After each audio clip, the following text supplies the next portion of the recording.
Hello. अपने बात कर रहे थे अजमेर के चौहानों के बारे में और अपनी बात विग्रह राज चतुर्थ तक हो गई थी। तो आज अपने स्टार्ट करते हैं। आज अपने जानेंगे पृथ्वीराज सेकंड, सोमेश्वर चौहान और पृथ्वीराज चौहान के बारे में। तो स्वागत आप सबका अपने channel Tales from History by Pawan Singh पर।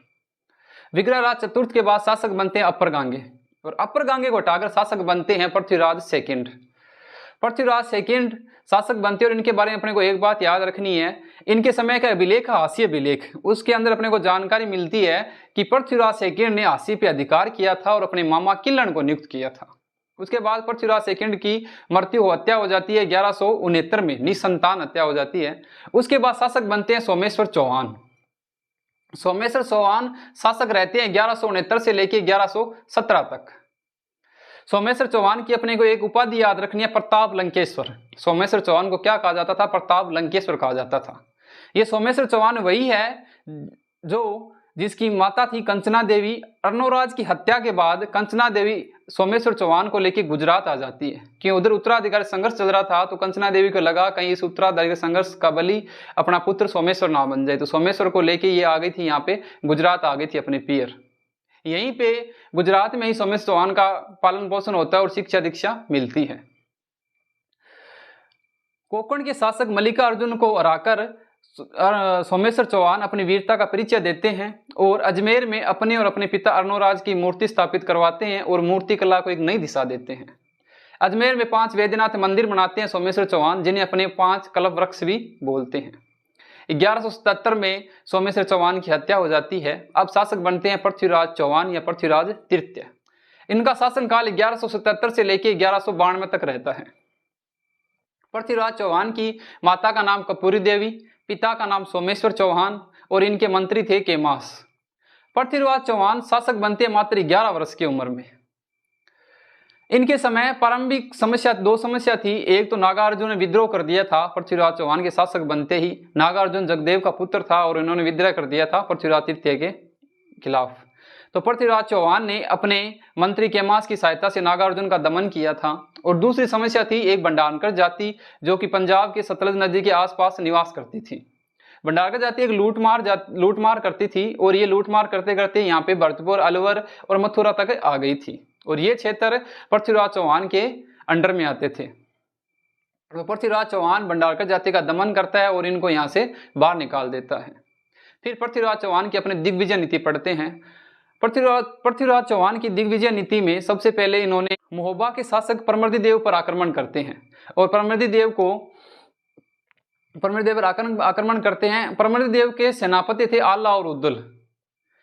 इनके सेनापति आला और उद्दल पृथ्वीराज चौहान के साथ लड़ते हुए वीरगति प्राप्त हो जाते हैं और परमर्दिदेव को पृथ्वीराज चौहान एक संधि करके इनको क्षमा कर देता है और इनको अपने शरण, मतलब कि ये सोमेश्वर, ये परमर्दिदेव है, वो पृथ्वीराज चौहान की अधीनता स्वीकार कर लेता है। और जो इनके सेनापति थे परमर्दिदेव आला और उद्दल, वो लड़ते हुए वीरगति प्राप्त हो जाते हैं। आज भी अपने कई कहानियों में, कवि कविता में आला और उद्दल की वीरता के बारे में पढ़ते हैं।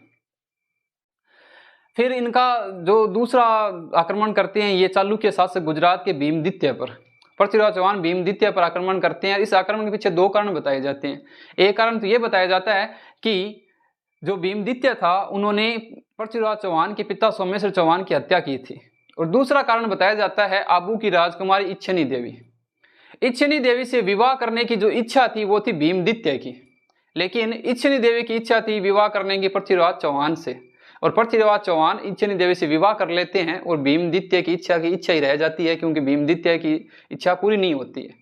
और इसी विवाद से भीमदित्य नाराज होते हैं और ये भी बताया जाता है कि युद्ध का कारण बनते हैं। ये नागौर का युद्ध होता है और इस युद्ध के अंदर भीमदित्य हार जाता है, पर बाद में जगदेव की सहायता से इन दोनों के बीच में संधि हो जाती है। फिर अपने को गढ़वालों के साथ संघर्ष मिलता है पृथ्वीराज चौहान और जयचंद गढ़वाल का। इस संघर्ष के पीछे भी अपने को 2-3 कारण मिलते हैं। एक कारण तो ये मिलता है कि जयचंद गढ़वाल है वो दिल्ली का शासक बनना चाहता है। दूसरा, जयचंद गढ़वाल जब परमर्दिदेव पर आक्रमण किया था पृथ्वीराज चौहान ने, तब उसकी सहायता के लिए सेना भेजी थी। और तीसरा कारण बताया जाता है जयचंद गढ़वाल की पुत्री संयोगिता।